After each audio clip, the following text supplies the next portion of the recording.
are we in this story? Is this the beginning, the middle, the end? Because I think of this in terms of narrative, because, Trump's a master of narrative. He's a reality TV show pro wrestler wannabe. Where are we in the story? Well, I think one way to look at it is that it is unlikely, even if things proceed pretty expeditiously, that we could reach the terminus of this story before the very beginning of 2020, which of course is itself enormously complicated because you're looking at the caucuses and the primaries once you get to January, February of 2020. Part of that delay in getting to a just conclusion is that there's almost certainly going to be some legal battles, whether it's subpoenaing the president, which Mueller may try to do, whether it is executive privilege claims from the president's team with respect to the Mueller report. All of these things could actually get hung up in the courts for a little bit. As far as Mueller's side of things, I would say that repeatedly sort of projected out just based on how far up the hierarchy he is, right? No one knows for sure how much time he has left, but you can sort of look at his progress and project out that we might be seeing a final report sent to DOJ sometime in very late spring or early summer. But of course, that means it gets sent to DOJ. That doesn't mean that any of us see it immediately. It means that the legal battles begin. And if you're a betting man, certainly we'll get into the legal nuts and bolts on this and the minutia.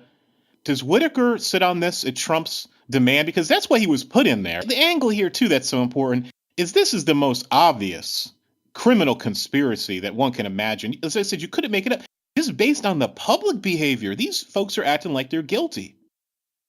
Yeah, I would say that for someone who is a legal professional, whether they've done criminal investigative work or criminal trial advocacy, if this weren't a national tragedy, it would be high comedy how every single fact that emerges in this fact pattern is inculpatory.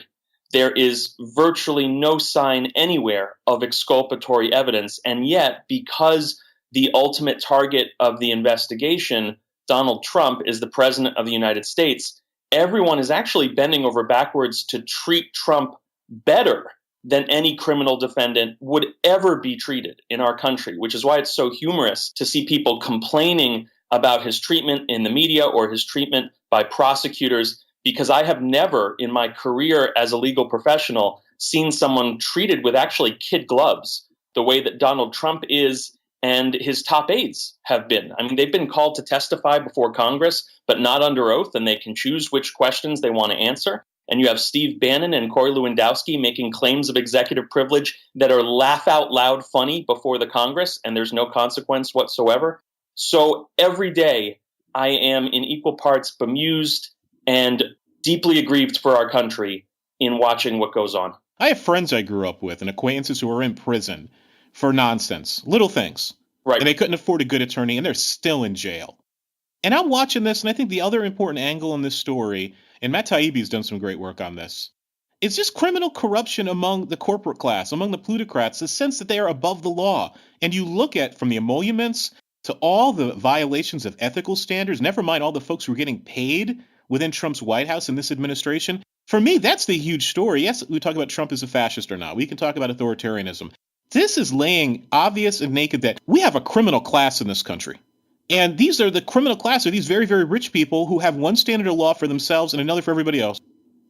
Well, that's always been my approach, actually, in writing about the case is I don't think that this is a national emergency primarily from a policy standpoint. I personally object to basically every policy position at least Donald Trump pretends to have on a minute-by-minute basis. But the real emergency here is whether the rule of law, and I say this as someone who cares about the rule of law because I took an oath to uphold the Constitution in 2001, there's a question of whether the rule of law will stand, whether our democracy will be permanently weakened by a single man and his cronies. And as you said, it is a corruption question. I would not be writing the things that I'm writing if, for instance, Mike Pence were president. Now, I might then oppose his entire policy agenda, but I wouldn't be saying that Mike Pence is a threat to the rule of law, a threat to our democracy, and possibly a national security and even global security threat because of him being compromised by the Russians and him having his finger on the nuclear trigger. But I also want to note it's not just corruption, and this is what really troubles me as a lawyer. It's not just a corruption among business people and politicians. It is also a degree of corruption we're starting to see among some attorneys. And that's not just Jeff Sessions. It's not just Paul Manafort's attorneys, potentially. But you have Rudy Giuliani, who not just has spread untruths throughout our cultural ecosystem for now 6 months, you have him making statements about the criminal justice system, like complaining that Paul Manafort was held without bail. I don't think that Americans realize how many of the people who are arrested daily sit in jail for months and months before trial because they can't make bail. And Paul Manafort, who's a multimillionaire, gets held on bail, and you have half the country, or roughly half the country, that supports Donald Trump saying it's unfair. These are clearly people who don't understand our criminal justice system. Well, Giuliani, I call him Giuliani, it's not the Mr. Giuliani. I mean, think about his relationship to the Trump family. I'm from the Northeast. I grew up, have relatives in New York, watching Donald Trump. And I remember when he was running for office, I said, number one, he's going to win. And I said, I don't know how far this man can go as president, because the things we know about him publicly, about not paying people, about the real estate fraud, about the stuff that was going down with the casinos, for folks who's followed this man's career even casually, you're like, this guy's a crook, a public crook. We know it. So I was sitting there saying, okay, is it just the rest of the American people only know this guy from television? And when they see his big buildings and he's a celebrity and they want to give a finger to the system. But, Giuliani helped to take down the mafia in New York. But now he's working with a president and defending a president who acts like a mob boss. Yeah, I mean, Donald Trump is someone who appears to corrupt virtually everyone who comes into his sphere. What I tend to say to people is, if you want to know what a lifelong career criminal looks like, whose crimes are white-collar crimes, it's basically Donald Trump. Now, that clearly is not enough for people to vote in sufficient numbers against him for him not to have become president. And that's partly because I think people on some level, certain people, certain voters, admire someone if they can get away with a certain amount of, malfeasance or violating the law and somehow end up rich. What strikes me as something that should have come out much more during the campaign is this is a bad businessman.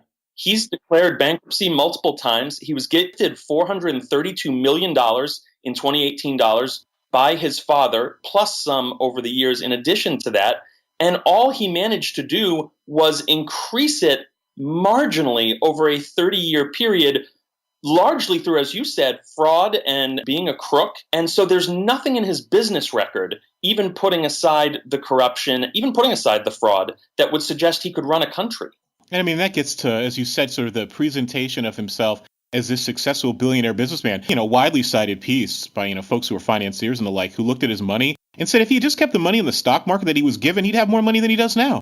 But he's repeatedly failed his way to the top without any sort of consequences for his actions. And here's something that frustrates me, so I'm going to ask you to have a teachable moment.